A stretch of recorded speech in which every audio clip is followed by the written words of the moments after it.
They posted photos of my manager's infant daughter, my makeup artist, my family members. Lots of voicemail from my producer. Here's what all of their posts looked like yesterday. As you can see, calling her a demon multiple different times, using practically the exact same words. Is what led to the coordinated attacks where we had Dan Bongino calling for physical violence against Candace Owens, claiming that Candace Owens should be tortured in hell. I get Israel, I get the Jews, I get it, I understand. You think it's my first rodeo with you dipshits?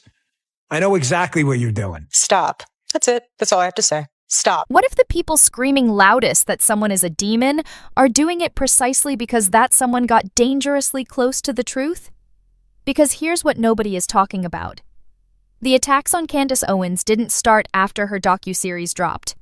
They started before a single episode was even out, and that timing alone should tell you everything.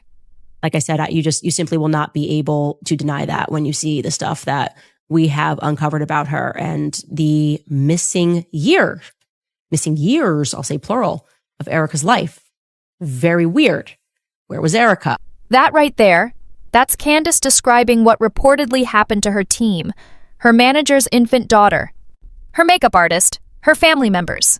According to Candace, all D0XXZ, and not by random trolls either. What's now being alleged is that this was organized, deliberate, and allegedly funded. So let's slow down and actually walk through what happened here, because once you see the full picture, it stops looking like outrage and starts looking like a very expensive, very coordinated panic. Candace Owens recently dropped a docuseries called Bride of Charlie, a deep dive investigation into Erika Kirk, the widow of the late Charlie Kirk and the organization he built, Turning Point USA. Now, whether you like Candace or not, what happened next was remarkable. Almost immediately after the premiere, a leaked internal email allegedly from inside Turning Point USA reportedly began circulating. And according to multiple sources who've discussed it publicly, that email allegedly instructed staff to start labeling Candace as evil and demonic and to push that exact framing hard across social media. Not to refute her claims with facts, not to release counter evidence, just push the demonic angle. Hard. And then here's the part people miss. It actually worked, except not in the way they planned. You go yourself, you demonic f***ing scum. This just can't be what this movement is. And if it is, I just don't want any part of it. You motherfucker. You deserve to feel the little licks of the flames of hell on every inch of your body. That's Dan Bongino. On air, using the exact framing, almost word for word. Now, this is the same Dan Bongino who has publicly claimed he personally reviewed the Epstein files and announced, in his own words, that there was nothing there. And when you hear that, you either take it at face value or you start asking a very different question. But then again, when you hear what cause Dan Bongino says is closest to his heart. That's right. What cause is dear to your heart? Cause is dear to my Israel, the defense of Israel. What is number one? Right. And that matters. Because it adds critical context to why certain people might be motivated to go after Candace specifically, not just because of what she allegedly found, but because of who it implicates. But we'll come back to that. Because first, Ben Shapiro also entered the chat, and his language, again, almost mirrored the same framing. Vile piece of human debris, Candace Owens has released a trailer for her new series attacking Erika Kirk, the widow of Charlie Kirk. She has been suggesting for a while that TPUSA was complicit, if not in the murder of Charlie Kirk, then in the cover-up of the murder of Charlie Kirk. This is the stuff that Candace Owens has been doing. She is a conspiratorial, evil person because that's who would do something like this. Because what she's doing is evil. And when you watch her show, she gets paid to do that evil. She is making money off the murder of Charlie Kirk by literally implicating his widow and everyone else at TPUSA in that murder, and then trying to dig up pseudo dirt on the wife of the person who was murdered. I don't know what to call that other than evil trash. Candace Owens is an evil, twisted human being. Evil, vile, human debris. Those are strong words for someone you're supposedly not afraid of. Yet, and here's what's so telling about that. If Candace Owens were truly just a conspiracy grifter saying nonsense, the rational response is to ignore her or calmly refute her. You don't spend money on a coordinated social media campaign. You don't allegedly pay influencers.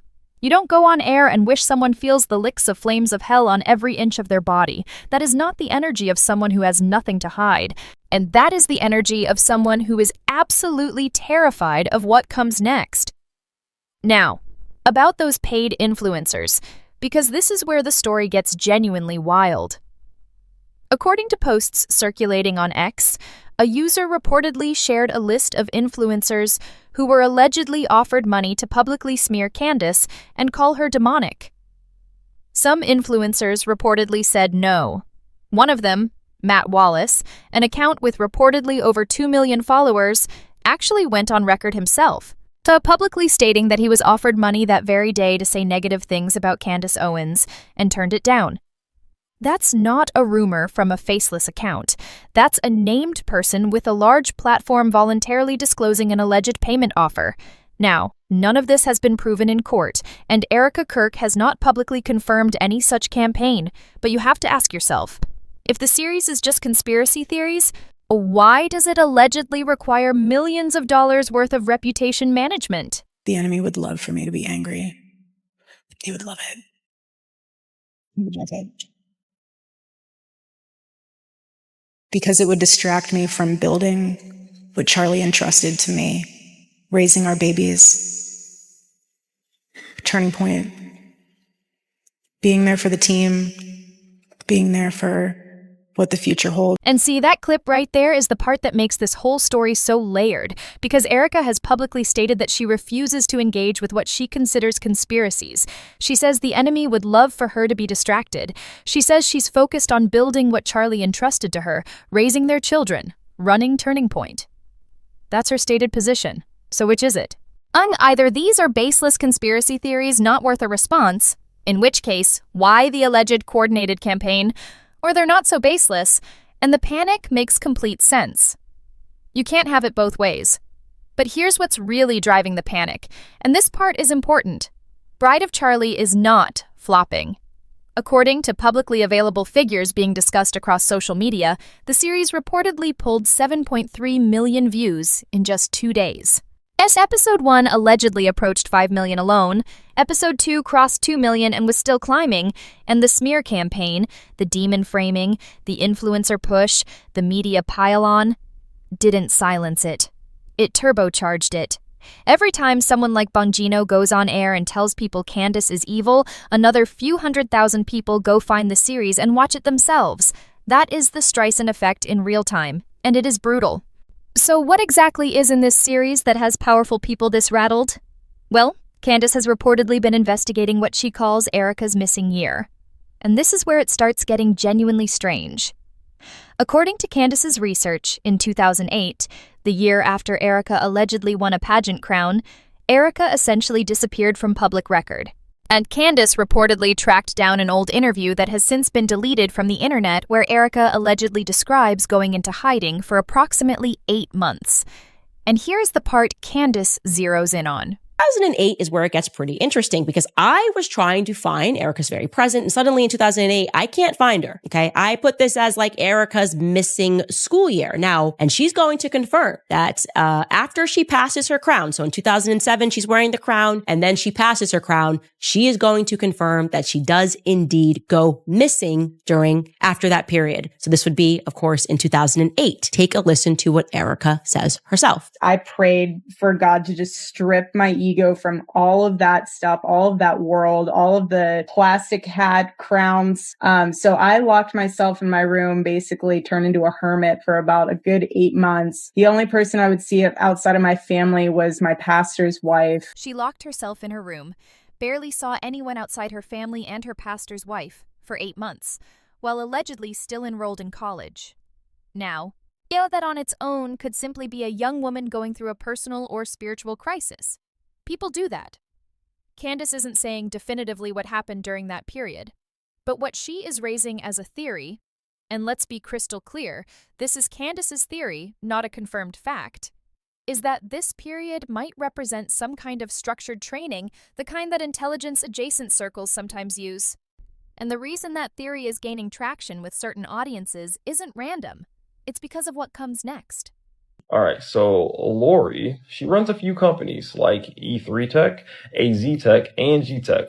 And on their websites, they describe projects in border protection, semiconductors, disaster prediction, dual fuel vehicle technology, even NASA Mars experiments. And remember, Raytheon partnered with Israel's Rafael to build the Iron Dome missile defense system. At the very core of that technology are advanced semiconductors, the same kind of tech Lori's companies claim to work with, and they were contracted with them. And I want to be very clear that she does not have any contracts with Rafael, but she has had contracts with Raytheon. And here's where I feel like everything comes full circle, because in 2025, Donald Trump himself pushed for building what he called a gold dome over America, modeled directly after Israel's Iron Dome. That's from his own speeches and the White House site. Erika's mother, Lori France, reportedly runs several companies. Among them, entities described as working in border protection, semiconductor technology, disaster prediction systems, and reportedly contracts tied to defense industry players.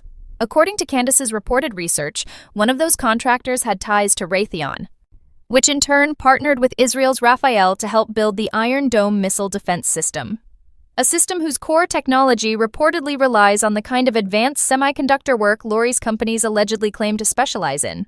Now, none of this means anything illegal has occurred. That needs to be stated plainly. These are reported connections, not proven crimes. But it does raise the question of what world Erika grew up inside of. And whether her later trajectory makes more sense through that lens. Because here's where it gets even darker. Shortly after Erika allegedly resurfaced from that missing period, she reportedly launched the Romanian Angels initiative, a charitable mission operating in Romania, reportedly in partnership with the U.S. Army and Marine Corps. And that sounds admirable on the surface.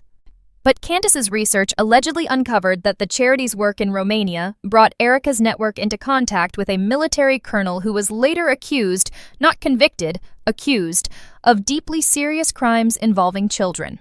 Lori France established the Everyday Heroes Foundation, which was supposed to help children in need. That was established in Arizona under Erika's mother's name, Lori France.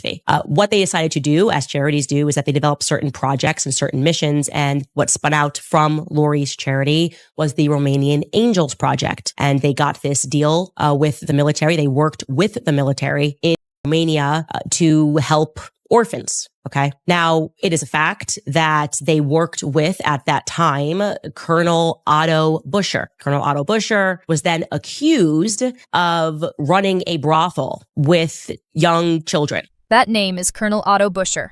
And to be absolutely clear, these are allegations against Buscher that have not been proven in court.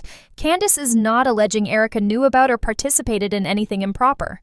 But the reported connection between the charity, the military partnership, and that name is what Candace is flagging as something that deserves scrutiny.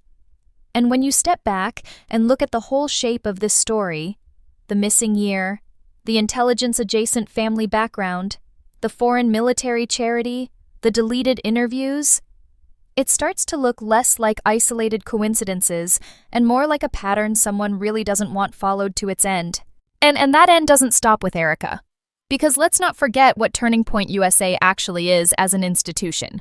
It reportedly pulls in hundreds of millions of dollars in donations annually. And because it operates as a nonprofit, it pays no federal income tax on that money. Nobody outside the organization truly knows where all of it goes. And here's the detail that keeps coming up. According to reporting that predates this entire controversy, even Charlie Kirk himself had allegedly begun pushing for a full internal financial audit of Turning Point before his death, reportedly because he sensed something was off. That detail, if accurate, changes the entire frame, because it means Candace isn't just an outsider lobbing accusations. She may be continuing a thread that Charlie himself started pulling. So think about that. If Candace keeps digging and millions more people keep watching, this doesn't end with Erika's reputation. It ends somewhere much bigger, with much more money on the line, and with people in positions of power who have every reason to make sure this particular story never reaches its conclusion. The demon framing, the alleged payment campaigns, the public pile-ons from high-profile media figures, none of that is random. None of it is organic. That is what controlled narrative management looks like when it starts losing control. Oh, and here's what I want to leave you with, because this is the question I genuinely can't stop thinking about. If the missing year, the charity connections, the semiconductor ties, and the alleged coordinated smear campaign are all just coincidences and conspiracy theories with nothing behind them, then Candace Owens should be easy to ignore. So why isn't she? And more importantly, what do you think is the one thing, the single detail, that Erika Kirk would do absolutely anything to make sure never becomes public knowledge? Drop it in the comments, because I have a feeling a lot of you are already thinking the same name.